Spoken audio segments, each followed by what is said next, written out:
Stephen Chung, the director of the new Broken Social Scene documentary. It's All Gonna Break joins me now. It's almost out. The hometown premiere's coming up soon, January 24th and 25th. How you feeling? I'm pretty nervous. I tell you the truth.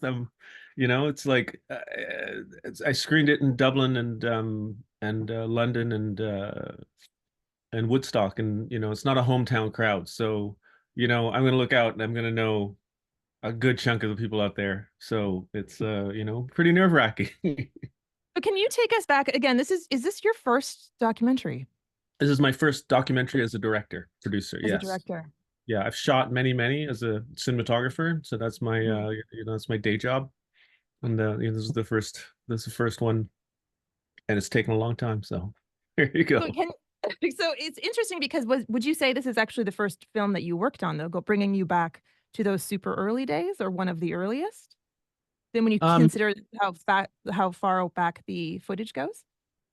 I've worked on a few archival documentaries, but this is the first one of my own. I mean, I did something kind of actually quite similar about the Queen Street West art scene with Lorraine Mhm. Segato from Parachute Club.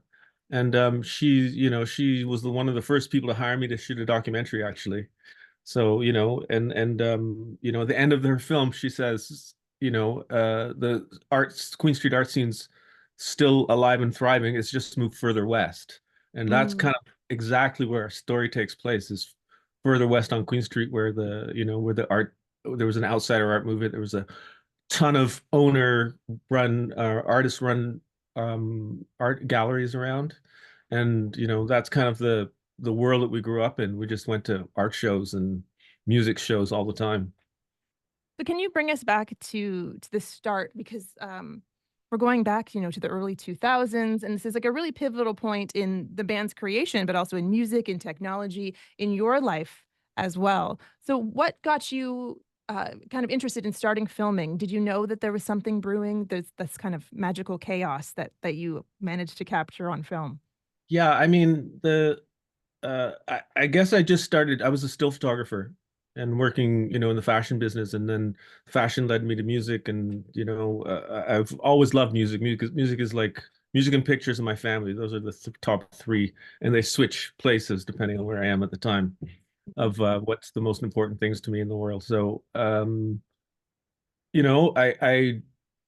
got my first video camera about the same time I met Kevin and Brendan and Charlie, and started documenting my friends as they're creating. That includes taking stills for By Divine Right, and meeting Feist for the first time, and meeting Charlie and the Dumakes at they were doing like a little thing at the Cameron House, and they just kind of blew my mind, and fell in love with them. And it's funny because I met all three of those gentlemen separately. Mhm. And Brendan was a DJ. I knew him as a DJ, and then, oh, I play in this band and this band and this band and this band, and said, why don't you come take pictures for us, right? And Yeah. then so that's how I met by Feist and by Divine Right and all those cats. And Now, I met Kevin Drew through a friend of ours, and we went to see Jeff Buckley's show together, and then we just hit it off and started hanging out. Like, we were running into each other and then started hanging out. your shots are very fly on the wall, and I'm kind of curious about your approach to this. Of course, you just mentioned, you're making friends with everybody, but to kind of get into the studio, into all of these, even beyond the recording sessions, there's just so much natural chemistry you capture clearly as a person who is in the gang, but also kind of creating this distance so people can be themselves, which is really something's really special that you capture. Did you have a plan for that? Or did you have any kind of secret little tricks up your sleeve to make sure that everyone was in their kind of authentic creative self? Zero plan. It was just like they invited me to this special place, and that particular recording studio where they made You Forgotten People is a small, dark hole hidden on Cameron Street behind Spadina. And the only way that I would be allowed to be there is if I didn't bug them. So I just sit there and think of creative ways to capture what was happening. and just very lucky to have been invited, and I captured things in a way that was not disruptive and to the creative process, and luckily they invited me back, and sometimes there's like, oh, there's too many people, Stevie, you can't come today, and then sometimes, oh, Feist is coming down, you should come check, today is a good day for you to come down, right? So I just got, that it just kind of worked out timing wise. And, the approach was, don't bug us while we're making our music, right? But just hang out and, take some pictures and see what happens. And there's no plan to make a movie. It was just learning how to take pictures with a in a new medium, right? Which is video, moving live pictures. And Mhm. I just you know kind of kept at it, and kind of that was the kind of the foundation for me being a cinematographer now, right? It is interesting because your own personal story is part of this. It really does, parallel with the band, and I love the fact that we get to learn more about your experience and your experience with this film. Can you bring us back to 2007 and that kind of pivotal point when you were ready to launch this? How did it feel when you had put all, this body of work together? Did you feel like it was done for good, or did you think it was going to eventually see the light of day? um well, just to backtrack, so if anybody is unclear, in 2007, I came up with a rough cut of the film, and I presented it to the band, and they said no, it's not the right time, and they kind of brought it to me in a way that was just like, I couldn't push back on it. It wasn't something I could say, oh yeah, but I just had to let it go, right? And it's unclear, exactly why, but it just wasn't the right time for us to put it out. I hope that answers the question. Yes, I thank you for prefacing the pinpointing of 2007. I think I got really into it yesterday. Checking out the screener, which was really really moving. I mean, again, capturing that community and that trust and friendship in that pivotal time is really special.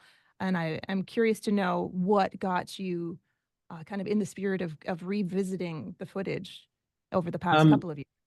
Well, it's just kind of like Jumanji. You've got this, we move from home to home. I've had two kids at this point, and or one kid. Yeah, 2004 when we started cutting it, probably one kid, and then had a second kid during the whole situation. And uh it just kind of kept knocking at the door. Say, hey, remember us? We're here. This box of tapes, and hard drives sitting in my basement, and then carting those from home to home to home. And COVID hit, and it was the first time I got a chance to stop working, and I started meditating, and then that box of tapes was just kept knocking, saying, "Hey, we're still here. You gonna do anything about it?"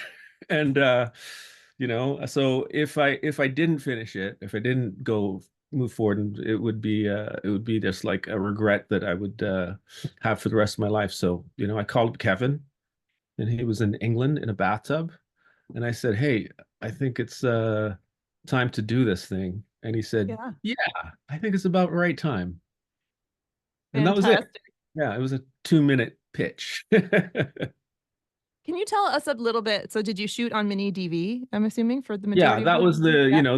there's like multiple formats in it, but the primary capturing device at the time was a mini DV camera. And so it's just tiny little tapes that cost, 10 to 15 bucks a piece.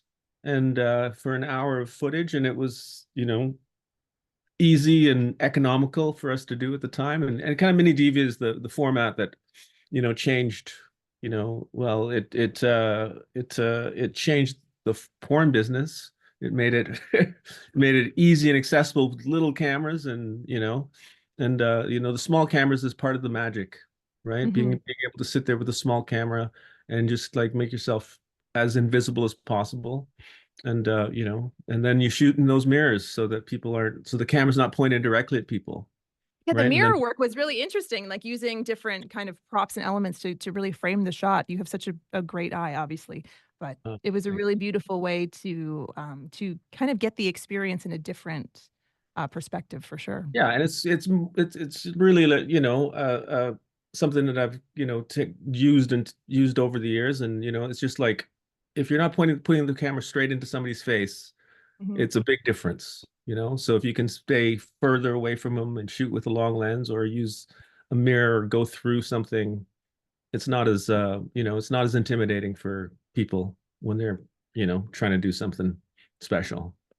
Absolutely. Well, you definitely capture so many special moments. And I'm thinking about the boxes of your mini DV tapes you're moving from one place to another. When you went through the footage, was there a particular moment that really took you back that you instantly were like, I have to make this film. This is definitely one of the highlighted moments, one of those captures that I'm so grateful I have. There's a couple concerts there that are pretty prolific, Mhm. so I feel like that moment when they came up with Almost Crimes was like, just a magic moment where they had this riff and in the film I play them doing that song live, but it's nothing like the finished version of the song. It's basically the riff, and they called it the Dinosaur Jr. song at the time. Yeah. And then we got to see that song evolve and become what it was. So I think that's like one of the big moments for me. There's a lot of moments there that I'm very happy and grateful that I was allowed to be there for. Of course.